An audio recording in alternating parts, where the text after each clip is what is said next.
Siapakah sosok Ubedillah Badrun yang melaporkan Gibran Rakabuming Raka dan Kaesang Pangarep soal dugaan KKN ke KPK?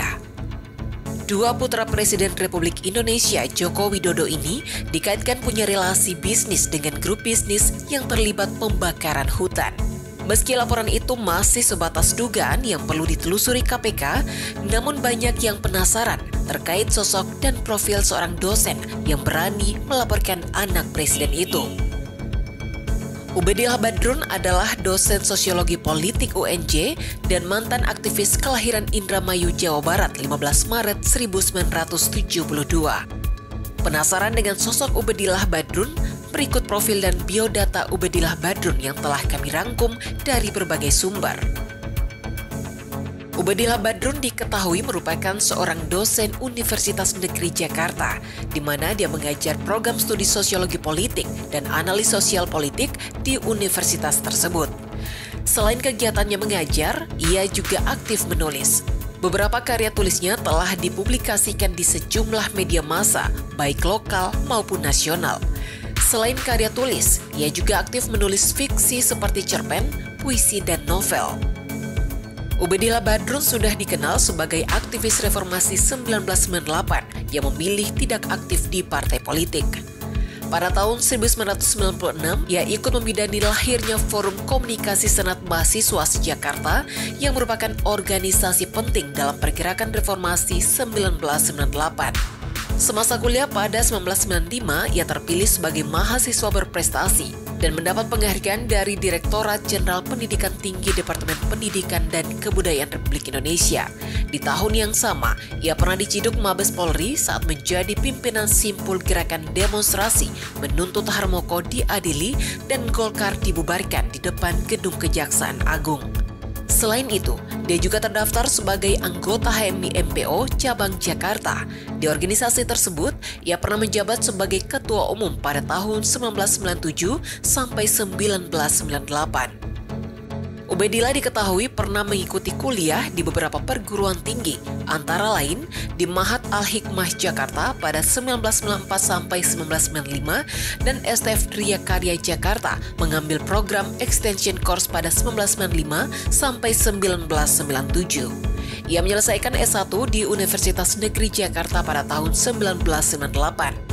Kemudian pada tahun 2003, Ubedillah Badrun menyelesaikan S2 di program Pasca Sarjana Ilmu Politik Fakultas Ilmu Sosial dan Ilmu Politik Universitas Indonesia. Nama Ubedillah menjadi ramai diperbincangkan saat Komisi Pemberantasan Korupsi mendapat laporan masyarakat terkait dugaan tindak pidana korupsi dengan pihak terlapor Gibran Rakabuming Raka dan Kaesang Pangarep. Laporan tersebut diterima KPK pada Senin 10 Januari 2022 kemarin dan akan menindaklanjutinya dengan memverifikasi dan menelaah data-data laporan. Pihak yang melaporkan Gibran dan Kaesang ke KPK yakni Ubedillah Badrun. Dalam laporannya, Ubedillah menduga ada upaya korupsi, kolusi, dan nepotisme saat kedua anak presiden tersebut membuat perusahaan gabungan dengan anak petinggi perusahaan PT SM pada Februari 2019. Menurutnya, dugaan KKN tersebut sangat jelas melibatkan Gibran dan Kaesang serta anak petinggi PT SM, karenanya adanya suntikan dana penyertaan modal dari perusahaan Ventura. Menurut dia, tidak mungkin perusahaan baru mendapat suntikan dana penyertaan modal dari perusahaan Ventura yang juga berjejaring dengan PT SM. Ia menyebut perusahaan itu 2 kali diberikan kucuran dana. Angkanya kurang lebih 99,3 miliar rupiah dalam waktu yang dekat. Ubedillah juga menjelaskan setelah itu Gibran dan Kaesang membeli saham di sebuah perusahaan yang angkanya cukup fantastis, yaitu sebesar 92 miliar rupiah yang patut menjadi pertanyaan.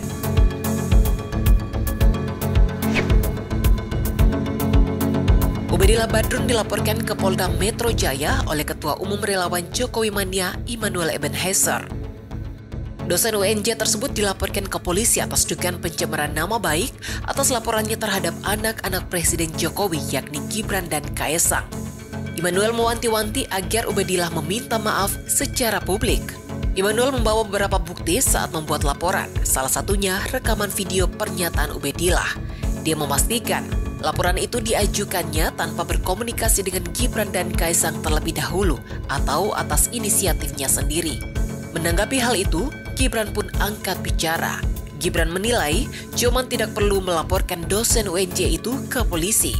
Saat ini menurut Gibran, sikap terbaik yang dilakukan adalah diam dan menunggu perkembangan dari KPK. Wali Kota Solo itu meminta seluruh pihak untuk tenang karena dirinya juga merasa tenang. Ia kembali menegaskan tak perlu ada aksi lapor balik yang dilakukan Joman. Akan lebih baik menanti KPK mengumumkan hasil pemeriksaan atas tuduhan kepadanya. Ya laporan kepada saya kira sah-sah saja ya, silakan. Tapi menurut saya kalau deliknya delik aduan, itu kan harusnya korban yang melaporkan. Nah pertanyaannya, Noel ini korban apa dan korban siapa? Saya nggak tahu. Jadi saya kira itu banyak pertanyaan sih yang membuat tanda tanya besar. Mengapa ada yang melaporkan pelapor? Padahal saya dijamin oleh undang-undang, misalnya